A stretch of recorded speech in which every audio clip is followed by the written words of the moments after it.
नमस्कार, जय श्री राम। दोस्तों, पाश्चात्य संस्कृति की कुप्रथाओं के कारण हमारा समाज, हमारा देश अनेकों परेशानियों का सामना कर रहा है। समाज में अपराध बढ़ते जा रहे हैं और ऐसे अनेकों दुष्परिणाम हो रहे हैं जो हमारे समाज को, हमारे युवाओं को नष्ट कर रहे हैं। इसलिए समय की आवश्यकता है कि हम ऐसी कुप्रथाओं का विरोध करें, ऐसी कुसंस्कृतियों का विरोध करें और अपनी महान हिंदू संस्कृति को आदर्श बनाकर उसका पालन करें। हिंदुओं अपने पूर्वजों ने मकर संक्रांति, होली, गुड़ी पड़वा, गणेशोत्सव तथा दीपावली के समान विशेषतापूर्ण त्योहार किस प्रकार मनाए जाते हैं यह सिखाया है, किंतु हम 1 जनवरी को नववर्षारंभ, प्रेमिकाओं का दिन यानी Valentine day, mother's day, chocolate day इस प्रकार के अनेक विकृत डे मनाते हैं। इन विभिन्न डे द्वारा वासना, कामांधता, विकृति, अश्लीलता एवं अनैतिकता का दर्शन होता है। ये सभी सुख क्षणिक हैं। इस प्रकार का अधर्माचरण करने से चरित्र का हनन होता है। भोगवाद, विलासवाद फैलता है, कामांधता बढ़ती है तथा अनाचारों की मात्रा में बढ़ोतरी होती है। युवक युवतियां एकत्रित होकर 14 फरवरी का दिन प्रेमिकाओं का दिन मनाते हैं। इस दिन वे एक दूसरों को भेंट वस्तु तथा फूल अथवा पार्टी देकर प्रेम व्यक्त करते हैं। वैलेंटाइन डे मनाना पश्चिमी संस्कृति की अनैतिकता का अनुसरण व हिंदू संस्कृति का अवमूल्यन है। आर्थिक लाभ हेतु प्रसार माध्यम, शुभकामना पात्र निर्माता इसका प्रसार करते हैं। इससे हिंदुओं के एक दिन के राष्ट्रांतरण एवं धर्मांतरण को प्रोत्साहन मिलता है। अभिभावकों के उचित अनुचित पद्धति का आचरण करने वाले बालक।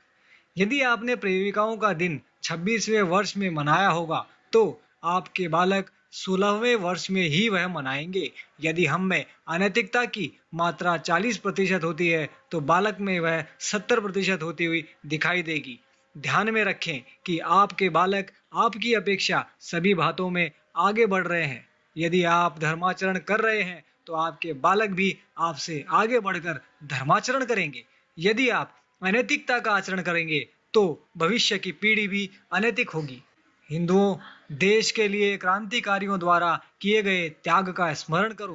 क्रांतिकारियों ने देश की स्वतंत्रता के लिए अपने प्राण अर्पण किए।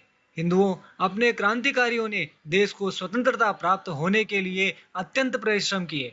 क्रांतिकारी देश के लिए फांसी पर चढ़ गए, अपने घरों का त्याग किया। उस समय छोटे छोटे बालक भी पथ पर उतरे। क्या उन्होंने यह त्याग इस हेतु ही किया था कि हम अनैतिकता का आचरण करें?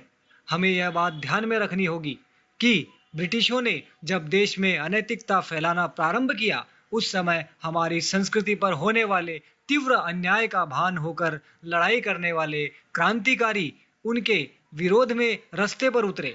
कुछ क्रांतिकारियों के प्राण त्याग करने के पश्चात ही भारत को स्वतंत्रता प्राप्त हुई है। क्रांतिकारियों ने भारत देश स्वतंत्र करने के पीछे विशिष्ट उद्देश्य रखा था।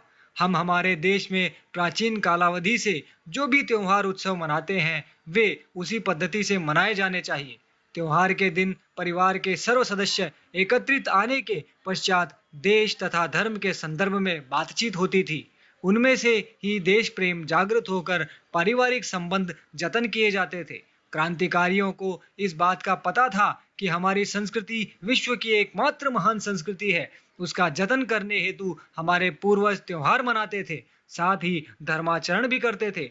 ब्रिटिशों द्वारा उसमें अड़चने उत्पन्न करना आरंभ करते ही क्रांतिकारियों ने एकत्रित आकर ब्रिटिशों के विरोध में आंदोलन किया। हिंदुओं, ये वैलेंटाइन डे का दिन हमारे मन ने बुद्धि पर कौन सी संस्कृति अंकित कर रहा है? इससे आपके सामने कौन सा आदर्श स्थापित हो रहा है? इसका उत्तर आपके पास है, किंतु उसका उत्तर देने में आपको लज्जा आती है। वैलेंटाइन डे का दिन अर्थात एक दूसरे के अतिरिक्त अन्य कोई भी नहीं, वही सर्वस्व, उसके लिए ही जन्म। ऐसे मूढ़ भ्रम में रहने वाले प्रेमी उस दिन मिलते हैं। प्रेमिकाओं का दिन मनाना अर्थात इसे मूर्खता की परमावधि ही कहनी पड़ेगी। ईश्वर ने हमें क्यों हमारी सृष्टि की है? भारत की संस्कृति, क्रांतिकारियों का त्याग, साथ ही माता पिता द्वारा किया गया पालन पोषण, इन सभी का विस्मरण कर हम प्रेमिका का दिन मनाते हैं। एक कहावत है, पागल कुत्ता उनके स्वामी को कभी भी नहीं काटता, किंतु यहाँ मानव ही कुत्ते की अपेक्षा नीच हो गया है। 14 फरवरी को हिंदू प्रेमी प्रेमिका माता पिता का विस्मरण कर उनके मन के विरुद्ध आचरण करते हैं। उस क्षणिक सुख की लिए आत्महत्या तक के लिए भी प्रवृत्त होते हैं। क्या प्रेमिका का दिन यही आदर्श सिखाता है? एक प्रश्न का निर्लज्ज लोग हाँ ऐसा ही कहकर उत्तर देते हैं। मूर्ख हिंदू प्रेमियों, यदि आप वास्तव में हिंदुस्तान में जन्मे हैं अथवा आपके माता पिता ने आपके बचपन में आप पर अच्छे संस्कार किए हैं तथा आपको चरित्रहीन होने से दूर रहना है, तो 14 फरवरी यह दिन मनाना छोड़ दें तथा उसे मनाने वालों का प्रबोधन कर उन्हें इससे दूर करें, तो ही आपका जन्म सार्थक होगा। हिंदुओं की विवाह संस्कृति संयमी व नैतिक प्रेमी जीवन सिखाती है। इसलिए भविष्य में राष्ट्र प्रेमियों द्वारा स्थापित होने वाली धर्मनिष्ठित हिंदू राष्ट्र में यह भोगवादी देह प्रथा नहीं रहेगी। वैलेंटाइन डे का भयानक स्वरूप देखिए। विश्व में वैलेंटाइन डे के दिनों में न्यायालय में प्रविष्ट होने वाले विवाह विच्छेद के अभियोगों में यानी तलाक जिसे कहते हैं, यानी विवाह विच्छेद के अभियोगों में 40% वृद्धि होती है। एक निजी प्रतिष्ठान कंपनी अमेरिका ने ये चीज साफ की है। भेंट वस्तुएं अधिक मात्रा में खरीदी जाने के कारण भारतीयों के 22 सहस्त्र करोड़ यानी 22,000 करोड़ रुपयों से भी अधिक राशि लूट जाती है। एसोचेम उद्योग क्षेत्र का एक संगठन ने ये बात क्लियर की है। भारत में अनुमानतः 15 सहस्त्र करोड़ शुभकामना पत्रों यानी ग्रीटिंग कार्ड्स की बिक्री होती है। 15,000 करोड़ शुभकामना पत्रों की बिक्री होती है। उनके अमाउंट आप लगा लीजिए। आजकल एक ये ग्रीटिंग कार्ड कितने महंगे महंगे आते हैं। बड़ी बड़ी कंपनियां अपना अलग ही टाइप का ग्रीटिंग कार्ड्स खोलती हैं। ये सब कमाने के धंधे हैं।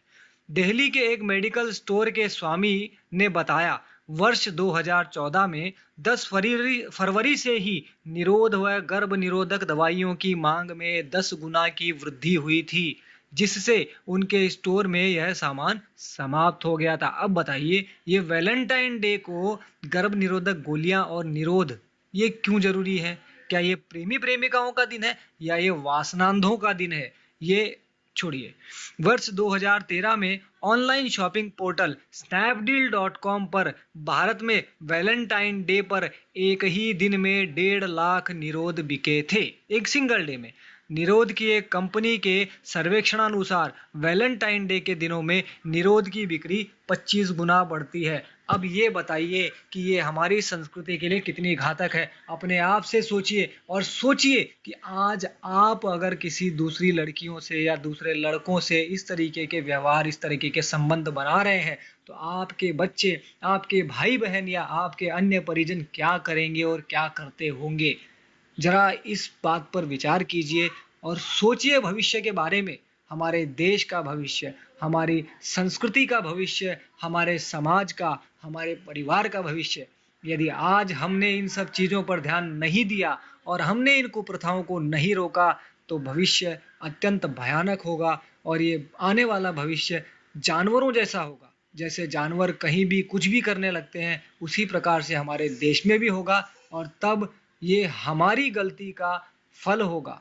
इसलिए आप सभी से निवेदन है कि पाश्चात्य संस्कृति के चक्कर में ना पड़े, कुसंस्कृतियों, कुप्रथाओं का विरोध करें, उन्हें आप खुद भी ना मनाएं और दूसरों को भी समझाएं। जय श्री राम, वंदे मातरम, भारत माता की जय। आपको यह वीडियो कैसा लगा कृपया कमेंट कर अवश्य बताएं और ज़्यादा से ज़्यादा शेयर कीजिए इस वीडियो को। और हाँ, हमारा चैनल सब्सक्राइब करना ना भूलें। जय हिंद, वंदे मातरम।